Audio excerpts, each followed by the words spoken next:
Hello friend, मी अमृता घेऊन आली नवीन रेसिपीमध्ये आहे आज मशरूम मसाला. एकदम मस्त असा हॉटेल स्टाईल बनवूया आणि घरच्या इन्ग्रेडियंटमधून बनणार आहे. तर हे इझिली घरी कोणीही बनवू शकते. तर मशरूम बनवण्यासाठी आपण इन्ग्रेडियंट बघूया. मशरूम मसाला बनवण्यासाठी मी इथे 200 ग्रॅम मशरूम घेतले. हे पॅकेजचे मशरूम घेतले मी, बघू शकता तुम्ही. मशरूम हे खूप छान व्हेजिटेबल आहे, ज्याच्यातून खूप सारे विटॅमिन्स मिळते. D2 पण मिळते आपल्याला. आणि याच्यात आयर्न पण असते, कॅल्शियम पण असते. तो खूप चांगला आहे आणि वेट लॉससाठी तर खूप मस्त आहे. याचं सूप पण खूप छान होते. तर आपण हे मशरूम काढून घेऊया पॅकेजमधून. मशरूम मसाला बनवण्यासाठी फक्त याच्यात असं आहे की मशरूम थोडं साफ करून घ्यावं लागतं. मशरूमला व्यवस्थित स्वच्छ करून घेतलं तर खूप चांगलं आहे. आता आपण मशरूम कसे स्वच्छ करून घ्यायचे ते बघूया. सुरुवातीला मशरूमचे साल आहे जे साईडची ती काढून घेऊया, नंतर वॉश करायचं आहे आपल्याला. तर अशा प्रकारे खूप इझिली निघते, काही जास्त एफर्ट्स लागत नाही. तर हे साईडला जे साल आहे ती काढायची आपल्या वरच्या बाजूची. तर अशी सगळ्यांची आपण साल काढून घेऊया आणि नंतर वॉश करायचं आहे आपल्याला. आधी वॉश करून नंतर काढायला डिफिकल्ट जाईल, त्याच्यामुळे पहिले आपण हे साल काढून घेऊया. अशा प्रकारे सगळ्या मशरूमची मी साल काढून घेते आणि त्यानंतर पुढची प्रोसेस करूया. बहुतेक लोकांना मशरूम मसाला किंवा मशरूम ही भाजीच नाही आवडत, पण तुम्ही या प्रकारे जर ट्राय कराल ना तर खरंच नक्की सर्वांना आवडायला लागेल. आणि मशरूम खाणं खूप चांगली गोष्ट आहे, हार्टसाठी तर खूप चांगलं आहे. तर मी तर रिकमेंडेड करेल की मशरूम नक्की ट्राय करा. तर आता याला वॉश करायचं आहे आपल्याला. हे मशरूम भिजत नाही घालायचे आहे, पण ते फटाफट पाण्यातून वॉश करून घ्यायचं आहे. कारण की जर भिजत घातलं तर ते फुलून जातील. त्याच्यात पाणी स्पंजीसारखं असते, त्याच्यामुळे ते पाणी शोषून घेईल. त्याच्यामुळे ना आपल्याला 2 ते 3 पाण्याने व्यवस्थित वॉश करून घ्यायचे आहे, हाताने रब करून. तर आता ही मी वॉश करून घेतले आणि त्याची जी दांडी आहे ती आपल्याला अशी तोडून घ्यायची आहे. त्याच्यानंतर याला आपल्याला ज्या आकारात कट करून घ्यायची आहे त्या आकारात कट करून घ्यायचे आपल्याला आणि नंतर यूज करायचे. एकदा दांडी काढल्यानंतर तोडल्यानंतर पुन्हा एकदा आपल्याला वॉश करून घ्यायचे. तर आता हे व्यवस्थित स्वच्छ झाले. मी आता ज्या शेपमध्ये आपल्याला हवं आहे त्या शेपमध्ये मी कट करून घेते, म्हणजे मग आपल्याला पुढची प्रोसेस करता येईल.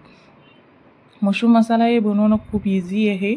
तर खूप कमी इन्ग्रेडियंट लागते त्याला, तर तुम्ही नक्की ट्राय करा. खूप मस्त रेसिपी आहे, शेवटपर्यंत नक्की बघा, तुम्हाला पण हा व्हिडिओ नक्की आवडेल. तर असे कट करून घ्यायचे. जी काडी आहे त्याचे पण 2 भाग करून घ्यायचे. जेव्हा सूप साठी आपण वापरतो तेव्हा मोठे मोठे काप करायचे आणि पातळ काप करायचे. तर आता हे मी भाजीसाठी करत आहे, म्हणून ही जसे आलूचे आपण फोडी करतो त्या आकाराचे हे कापून घेतले आणि नंतर बाकीची प्रोसेस करूया. याला आपल्याला जास्त काही असे इन्ग्रेडियंट लागत नाही, घरचेच लाल तिखट, हळद आणि तुमच्याकडे फ्रेश दही असेल तर ते घ्या. फ्रेश दहीच हवं आहे, कारण की आंबट दही नको आहे आपल्याला. मॅरिनेट करण्यासाठी फ्रेश दही योग्य आहे. मी हे कांदा थोडासा तळून घेतलेला आहे आणि त्याच्यात 1 टमाटर टाकले. तर याची पेस्ट करून घेऊया आपण. याची कांदा आणि टमाट्याची अशी पेस्ट करून घेतली आहे. जे मशरूम आपण कट करून घेतले होते त्याच्यात हे कांदा आणि टमाट्याची पेस्ट टाकून घेऊया आणि बाकीचे मसाले टाकून घेऊया. तर त्यात आता जाईल हळद, लाल तिखट, धने पावडर पण टाकायचं आहे आपल्याला. धने पावडर पण मी याच्यात टाकून घेते आणि गरम मसाला पण आपल्याला याच्यातच ॲड करायचं आहे. आणि जी लसणाची आहे बारीक पेस्ट करून आपल्याला याच्यात ॲड करायची आहे. गरम मसाला टाकला आहे मी. याच्यात फ्रेश असं दही टाकलं आहे. फ्रेश दहीच वापरायचं आहे आपल्याला, आंबट दही नको आहे, कारण की ऑलरेडी आपण टमाटर वापरलं आहे. तर हे व्यवस्थित कोट करून घ्यायचं आपल्याला. मसाला व्यवस्थित कोट झाला पाहिजे मशरूमला, तेव्हाच ही भाजी एकदम टेस्टी बनेल. तर हे व्यवस्थित असं कोट करून घेतलं आहे आणि हे कोट करून आपल्याला मॅरिनेट करण्यासाठी 20 ते 25 मिनटं साईडला ठेवायचं आहे. तोपर्यंत आपण बाकीची प्रोसेस करू. तर 20-25 मिनिट झाले आहे. तर ज्या कढईत मी कांदा तळलेला होता त्याच कढईत थोडंसं तेल ॲड करते. माझ्याकडे बटर होतं, बटर पण ॲड करते. बटरने खूप छान अशी टेस्ट येते. थोडंसं गरम झालं की त्याच्यात मोहरी टाकून घ्यायची. बटर जळलं नाही पाहिजे म्हणून त्यासाठी पहिले तेल टाकायचं आहे आणि नंतरच बटर ॲड करायचं आहे आपल्याला. मोहरी तडतडली की बाकीच्या गोष्टी टाकून घ्यायचे. जिरं टाकते थोडी सोप नक्की ॲड करा. जेव्हा तुम्ही मसाल्याची भाजी करता त्याच्यात थोडी सोप ॲड केली ना खूप छान अशी टेस्ट येते. त्याच्यात खडे मसाले तुम्हाला टाकायचे असले तर भरपूर काही टाकू शकता. विलायची किंवा तेजपत्ता, दालचिनी. मी तेजपत्ता आणि दालचिनीच वापरले, बाकी कुठलेही वापरलं नाही. आणि आपण पहिलेच सर्व मसाले टाकलेले होते मॅरिनेट करायच्या वेळेस, तर याच्यात फक्त कश्मीरी लाल मिरची टाकायची आपल्याला, जेणेकरून खूप मस्त असा भाजीला कलर येतो.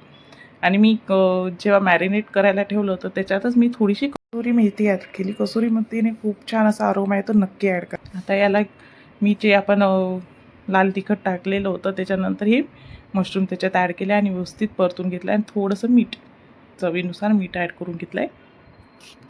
मीठ ॲड केल्यानंतर व्यवस्थित आपल्याला स्टर करून घ्यायचं, व्यवस्थित फिरून घ्यायचं आहे. आणि याच्यानंतर आता त्याला मशरूमला जास्त वेळ लागत नाही शिजवायला, फक्त 10 मिनटं पुरेशी आहे. तर 10 मिनटं आपल्याला याला झाकून ठेवायचं आहे. 10 मिनटानंतर खूप मस्त शिजून तयार होईल. तर हे जे हे तेल बघू शकता किती छान अशी तरी आली आहे. मस्त वरून कोथिंबीर टाकली की आपला हा मशरूम मसाला एकदम रेडी आहे सर्व करण्यासाठी. तुम्ही पण हा मशरूम मसाला ट्राय करा, तुम्हाला पण नक्कीच आवडेल. अशाच छान छान रेसिपीसाठी माझ्या चॅनलला सबस्क्राईब करा, लाईक करा आणि शेअर करा. थँक्यू.